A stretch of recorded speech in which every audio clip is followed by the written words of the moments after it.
l'avait récupéré un soir de Noël quand le leur était tombé en panne. Je ne l'ai jamais récupéré. Il restait sur le comptoir de la cuisine comme une relique, débranché, oublié. Mais ce samedi-là, le courant a sauté pendant un orage, et quand tout s'est rallumé, l'écoute bébé s'est activé aussi. J'étais devant l'évier en train de rincer la vaisselle quand la voix d'Aurélie a grésillé dans le petit haut-parleur blanc comme une radio venue d'une autre vie. Elle doit partir. Je suis sérieuse, Julien. Ta mère nous étouffe. L'argent, les visites, la culpabilité.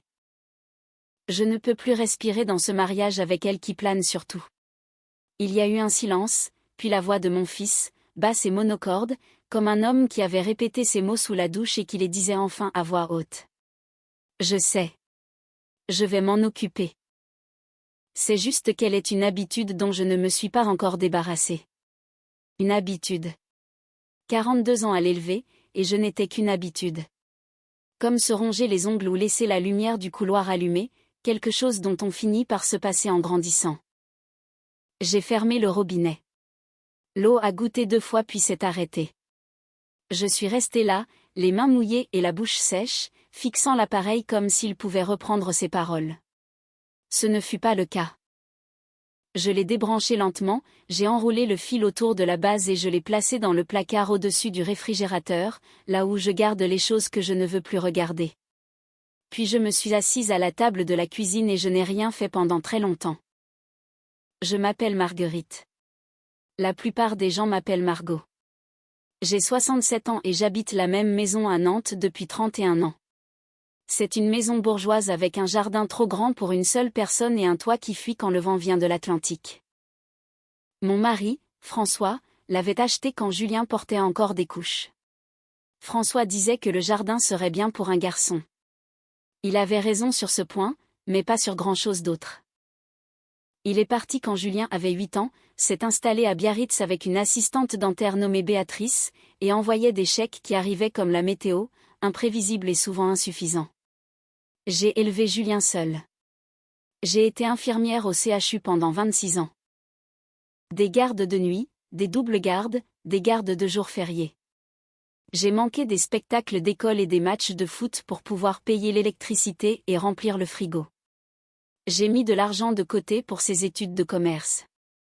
J'ai été caution pour sa première voiture. Quand il a épousé Aurélie il y a 10 ans, je leur ai donné l'apport pour leur maison à Carquefou, 40 000 €. J'avais économisé cette somme pour une rénovation de cuisine dont je rêvais depuis la fin des années 90. Je n'ai jamais eu mes nouveaux plans de travail. Ils ont eu un garage pour 3 voitures. Je ne tenais pas de compte précis. Ce n'était pas le genre de mère que j'étais. Mais assise à table ce soir-là, fixant les veines du bois, les chiffres me sont revenus quand même. Pas comme des accusations, plutôt comme des fantômes défilant un par un dans ma mémoire. Le mariage, 13 000 €. Aurélie voulait des hortensias livrées par un fleuriste spécialisé. Je n'ai pas discuté. Le prêt pour l'entreprise de Julien en 2016 dont j'étais garante, 30 000 €. L'entreprise a coulé en un an. Il n'en a plus jamais parlé. L'école privée de Léa, du CP à la 3e. J'ai payé la moitié, environ 45 000 € au fil des ans. Les virements mensuels que j'avais mis en place il y a 3 ans pour aider avec leur crédit immobilier quand Aurélie a réduit son temps de travail, 700 € par mois. Cela représentait presque 25 000 € aujourd'hui. Et les choses invisibles. Les courses déposées sur le perron. Les cartes d'essence glissées dans la veste de Julien. L'argent des anniversaires pour les enfants dans des cartes que personne ne gardait. Je n'étais pas en colère. Pas encore. J'étais quelque chose de pire. J'avais honte. Honte d'avoir tant investi dans une relation qui m'avait discrètement reclassé comme un fardeau. Je n'ai pas dormi cette nuit-là. Je me suis assise dans le fauteuil que François avait laissé, celui avec l'accoudoir déchiré, et j'ai regardé la rue par la fenêtre. Un chat a traversé la route. L'arrosage automatique du voisin s'est déclenché à minuit. Le monde continuait de tourner, comme il le fait quand quelque chose se brise en vous et que personne d'autre ne l'entend. Au matin, j'avais pris une décision. Rien de spectaculaire, rien de vengeur, juste un changement silencieux. Comme un fleuve qui change de lit après des années d'érosion. On ne le voit pas arriver. On se réveille un jour et l'eau coule ailleurs. J'ai d'abord appelé ma banque. Un jeune homme nommé Thomas a répondu avec une bonne humeur qui m'a fait me demander s'il avait déjà été blessé par quelqu'un qu'il aimait. Je voudrais suspendre tous les virements permanents de mon compte, ai-je dit. Tous, madame. Absolument tous. Il les a énumérés. Aide au logement pour Julien et Aurélie. Contribution au fonds d'études pour Léa. Supplément pour l'assurance auto. Provision pour la taxe foncière. Il les listait comme des articles sur un ticket de caisse. Et j'écoutais le prix à payer pour être la mère de quelqu'un en France. Puis-je demander la raison de ce changement, a-t-il dit. Je réorganise mes priorités, lui ai-je répondu. Il n'a pas posé d'autres questions. Ensuite, j'ai appelé mon avocate, maître Hélène Perrin. Hélène gérait mes affaires depuis le départ de François. Elle était vive, pragmatique, et ne m'avait jamais fait me sentir stupide d'avoir trop de cœur. Je veux mettre à jour mon testament, ai-je dit. Quel genre de mise à jour? Je veux retirer Julien comme bénéficiaire principal. Je veux créer une fiducie pour ma petite fille, Léa. Hélène a marqué une pause. C'est un changement important, Marguerite. Je sais. Êtes-vous sûre? J'ai répondu que je n'avais jamais été aussi sûre de quoi que ce soit depuis que j'avais décidé de garder la maison après le départ de François. Elle m'a donné rendez-vous jeudi. Quand j'ai raccroché, la cuisine semblait différente. Pas vide, juste à moi. 3 jours ont passé avant que Julien n'appelle. Je savais qu'il le ferait. Le virement pour le prêt tombait le 1er du mois, et sans lui, les calculs ne tombaient plus justes. Il vérifierait le compte, appellerait Aurélie, puis m'appellerait moi. C'était son habitude. « Salut maman », a-t-il dit. Sa voix avait cette douceur particulière qu'il utilisait quand il voulait quelque chose. Le même ton qu'à 17 ans quand il avait rayé la voiture du voisin et qu'il avait besoin que je parle pour lui. « Bonjour mon chéri. Écoute, j'ai remarqué que le virement n'est pas passé ce mois-ci. Il y a eu un souci avec ta banque. » Non, je l'ai arrêté. Un silence. Tu l'as arrêté. Oui. Un silence encore plus long. Puis-je savoir pourquoi? Parce que je me réorganise, ai-je répété. Ce mot devenait un bouclier. Tu réorganises quoi? Ma vie, Julien. Il s'est tu. Je pouvais entendre Aurélie en arrière-plan, le bruit de ses talons sur leur parquet en chêne, celui que j'avais aidé à payer. Puis il a dit, est-ce que tout va bien? Tu n'es pas malade, j'espère. C'est la question qui a failli me briser. Pas parce qu'elle était affectueuse, mais parce que c'était la seule raison qu'il pouvait imaginer pour mon changement. Comme si la seule explication pour une mère qui prend ses distances était la maladie, et non le respect de soi. Je vais bien, j'ai dit. On se rappelle bientôt. Nous avons raccroché. Je me suis fait un thé. Un Earl Grey, celui dont Aurélie avait dit un jour qu'il sentait le vieux meuble. Je l'ai bu lentement, par défi, et j'ai aimé chaque gorgée. Jeudi est arrivé et avec lui le bureau d'Hélène. Elle a étalé les documents avec la précision calme d'un chirurgien. Nous avons discuté de la structure de la fiducie, du calendrier, des conditions. Léa y aurait accès à 25 ans ou à la fin de ses études supérieures, selon la première échéance. La maison lui reviendrait également. J'ai aussi retiré le nom de Julien de ma procuration. Vous savez que cela va provoquer une réaction, a dit Hélène. Je sais. Et vous y êtes prête. Je le suis depuis des années. Je ne le savais juste pas encore. Sur le chemin du retour, je me suis arrêtée à la jardinerie et j'ai acheté des barquettes de pensée. Je n'avais rien planté depuis 3 ans. Aurélie avait dit un jour à Julien que mon jardin était une verrue dans la rue. Il me l'avait répété comme une plaisanterie. Je n'avais pas ri à l'époque, et je plantais ces pensées maintenant avec une sorte de fureur dans les mains et de la terre sous les ongles. Samedi matin. Léa est arrivée. Elle avait 20 ans, était en licence à l'université de Nantes et était la seule personne dans ma vie qui n'avait jamais besoin d'une raison pour venir me voir. Elle venait, c'est tout. Parfois avec un café, parfois avec son linge, toujours avec ce sourire en coin qu'elle tenait de son grand-père. « Tu jardines » a-t-elle dit comme si j'avais annoncé que je me présentais aux élections. J'en ai le droit. Elle a enlevé ses baskets et s'est agenouillée près de moi dans la terre sans que je lui demande rien. Nous avons travaillé en silence pendant un moment, arrachant les mauvaises herbes, retournant la terre, faisant de la place. Papa m'a appelé hier soir, a-t-elle dit après un moment. Il panique pour une histoire d'argent. Je gardais les yeux fixés sur le sol. Il a dit que tu lui avais coupé les vivres. J'ai ajusté la motte d'une pensée et je l'ai pressée dans le trou que j'avais creusé. Je ne lui ai pas coupé les vivres. J'ai arrêté de le porter. Léa a hoché la tête lentement. Elle est restée silencieuse longtemps. Et puis elle a dit quelque chose que je n'attendais pas. C'est bien. Je l'ai regardée. Mamie, a-t-elle dit d'une voix ferme. J'aime papa. Mais il ne s'est jamais demandé une seule fois comment tu payais tout ce que tu fais pour nous. Il suppose juste que l'argent est là. Comme si tu étais un distributeur automatique avec un cœur qui bat. Cette image m'a frappé si fort que j'ai dû m'asseoir sur mes talons. Un distributeur automatique avec un cœur qui bat. Elle a tendu la main et m'a serré le poignet. Tu mérites de dépenser ton argent pour toi. Pour ce jardin, pour tout ce qui te fait te sentir vivante, pas pour leur 3e rénovation de salle de bain. Après son départ, je suis restée sur le perron avec les genoux tachés de boue et le cœur plus léger qu'il ne l'avait été depuis 10 ans. J'ai ouvert mon carnet, celui que j'utilisais pour les listes de courses et les pensées éparses, et j'ai écrit une seule ligne. Les personnes qui vous voient sans qu'on leur demande de le faire sont les seules pour qui il vaut la peine de rester visible. Le mardi suivant, Aurélie est venue.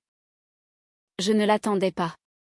Elle s'est garée dans l'allée avec ce gros SUV noir que Julien lui avait acheté pour leur anniversaire.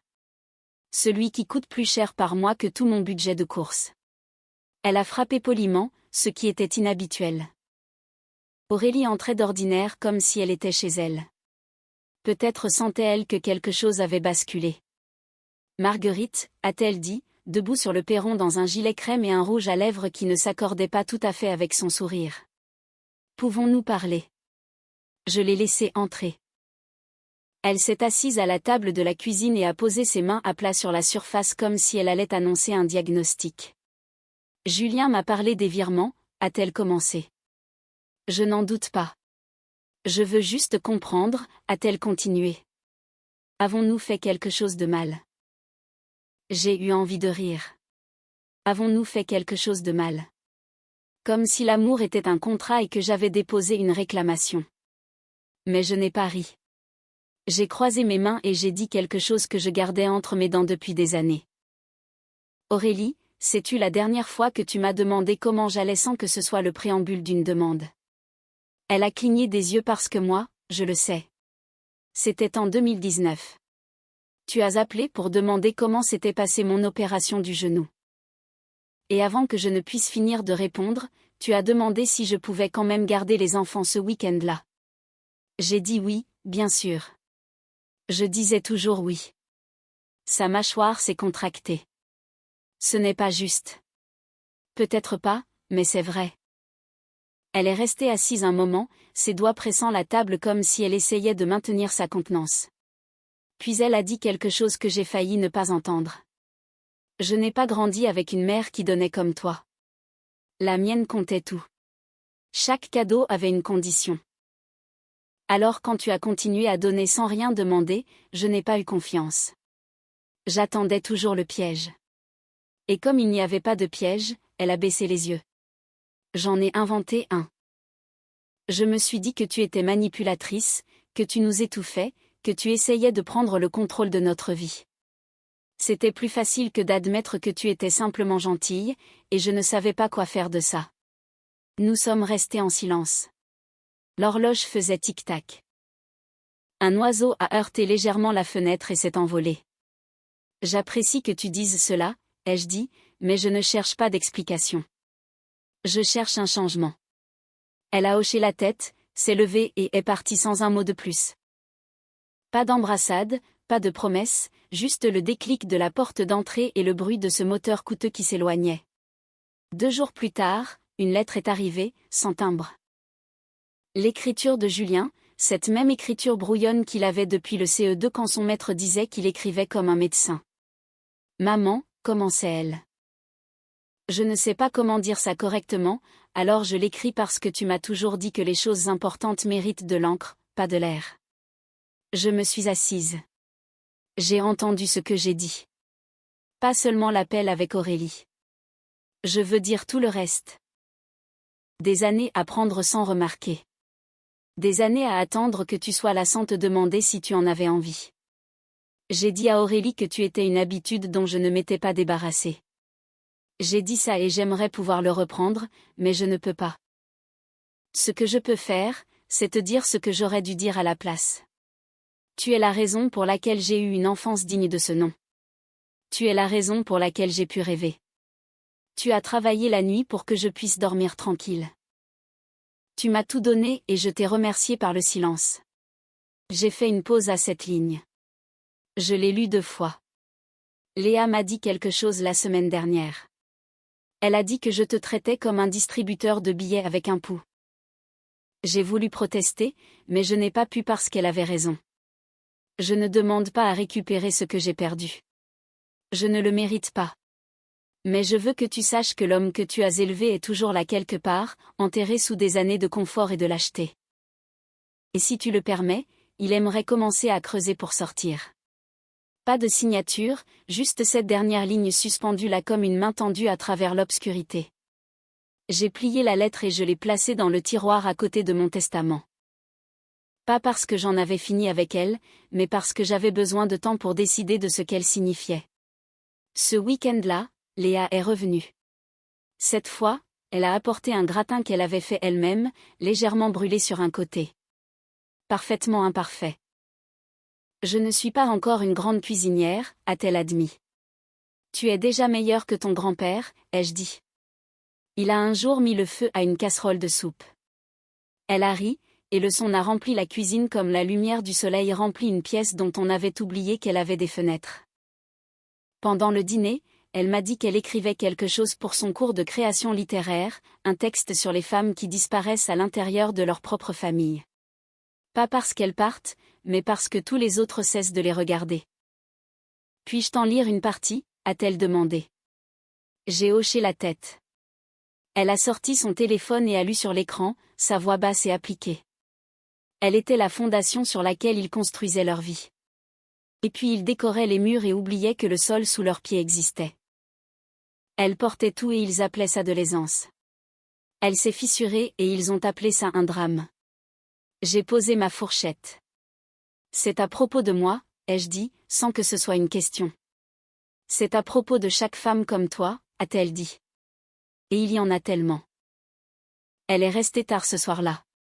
Nous avons regardé un vieux film, un de ces films en noir et blanc où la femme finit par avoir le dernier mot. Avant de partir, elle m'a serré dans ses bras comme elle le faisait toujours, de toutes ses forces, comme si elle essayait de faire passer tout son amour directement à travers mes côtes. Après son départ, je suis restée devant l'évier et j'ai pleuré. Pas de tristesse, mais de cet étrange et immense soulagement d'être pleinement vue par quelqu'un qui ne me devait rien. Le lendemain matin, Julien est arrivé. Pas d'appel, pas d'avertissement. Il se tenait sur le perron en chaussures de sécurité et vieux jeans, tenant une paire de gants de jardinage. « Je suis venu pour aider, » a-t-il dit, « si tu veux bien de moi. » J'ai observé son visage. Il avait l'air fatigué, mais pas de cette fatigue qui vient du manque de sommeil, celle qui vient du fait de se réveiller face à soi-même. Les bordures du jardin ont besoin d'être refaites, ai-je dit. Commence le long de la clôture. Nous avons travaillé pendant 2 heures sans parler. Juste le bruit des pelles et de la terre et un grognement occasionnel quand une racine résistait. Il n'a pas regardé son téléphone. Il n'a pas mentionné l'argent. Il n'a pas évoqué le testament. Quand nous nous sommes arrêtés pour boire de l'eau, il s'est assis sur les marches du perron à côté de moi, les coudes sur les genoux, la sueur sur les tempes. Je ne me souviens pas de la dernière fois où j'ai fait quelque chose juste pour toi, a-t-il dit doucement. Moi, Je m'en souviens, ai-je répondu. Tu avais 11 ans. Tu as cueilli des pissenlits dans le jardin et tu les as mis dans un pot de confiture sur ma table de chevet. Tu as dit que c'était un bouquet de remerciements. Il a souri. Et pendant une seconde, il a ressemblé à nouveau à ce petit garçon. Je crois que je l'ai perdu quelque part en chemin, a-t-il dit. Ce gamin qui cueillait des pissenlits. Il n'est pas perdu, ai-je dit. Il s'est juste installé dans son confort. Il a hoché la tête.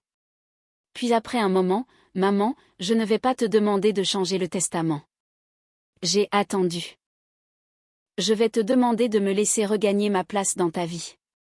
Pas l'argent, la confiance, le temps. Je veux être présent comme Léa l'est. Pas parce que j'ai besoin de quelque chose, mais parce que tu comptes. Ces 2 derniers mots se sont installés dans ma poitrine comme des pierres chaudes. Il est revenu le samedi suivant. Et celui d'après. Chaque fois, il apportait quelque chose de petit, un sac de terreau, une boîte d'œufs du marché, une fois un pot de miel d'un stand devant lequel il était passé sur la route. Il ne restait jamais trop longtemps. Il ne demandait jamais rien.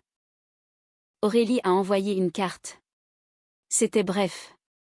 J'essaie d'apprendre ce que tu sais déjà sur le don, disait-elle. S'il te plaît, sois patiente avec moi. Ce n'était pas une excuse, mais c'était un début. Je l'ai mise dans le tiroir avec le reste. Un soir de fin mai, je me suis assise sur le perron arrière pour regarder les lucioles clignoter dans le jardin. Les pensées avaient pris racine. Le jardin reprenait vie, désordonné et éclatant. Pas de la façon dont un magazine le photographierait, mais de la façon dont quelque chose de réel ressemble quand on arrête d'essayer de le rendre parfait. Léa a appelé juste au moment où le ciel devenait violet. « Salut mamie », a-t-elle dit. J'ai eu un A pour mon essai, celui sur les femmes invisibles. J'ai souri. Bien sûr que tu l'as eu. Mon professeur veut que je le soumette à une revue littéraire. C'est merveilleux, ma chérie. Elle a marqué une pause. Je te l'ai dédicacé. J'espère que ça te va. Ma gorge s'est serrée. J'ai ouvert la bouche pour répondre, mais seul un souffle est sorti. Mamie, je suis là. J'ai chuchoté. Je suis juste ici. Après avoir raccroché, je suis restée dehors jusqu'à ce que le ciel soit noir. Les lucioles se multipliaient, petites étincelles d'espoir dérivant dans l'air humide. J'ai pensé à toutes ces années passées à essayer de compter pour des gens qui oubliaient de me regarder.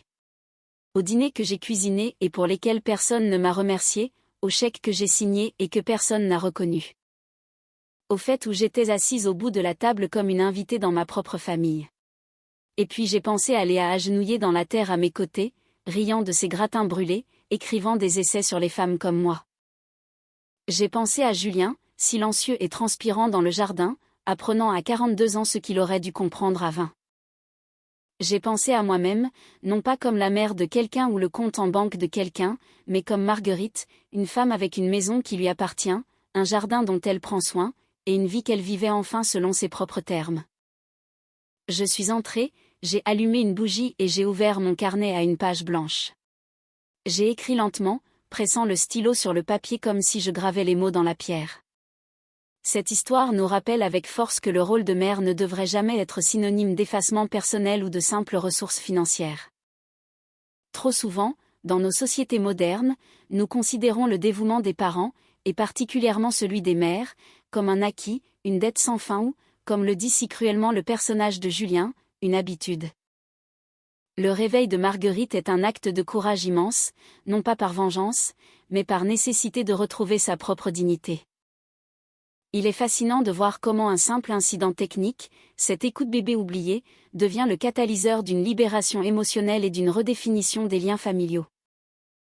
La relation entre Marguerite et sa petite fille Léa montre également que la reconnaissance n'est pas une question d'obligation, mais de regard porté sur l'autre. En cessant d'être un distributeur automatique, Marguerite force son entourage à la voir enfin comme un être humain à part entière, avec ses propres désirs et ses limites. C'est une leçon sur l'importance de fixer des limites pour préserver l'amour véritable, car un amour sans respect n'est qu'une forme d'exploitation qui ne dit pas son nom. Et vous, qu'en pensez-vous ? Pensez-vous que Marguerite a eu raison de couper les ponts financièrement avec son fils pour se faire respecter, ou trouvez-vous sa réaction trop radicale après tant d'années de soutien ?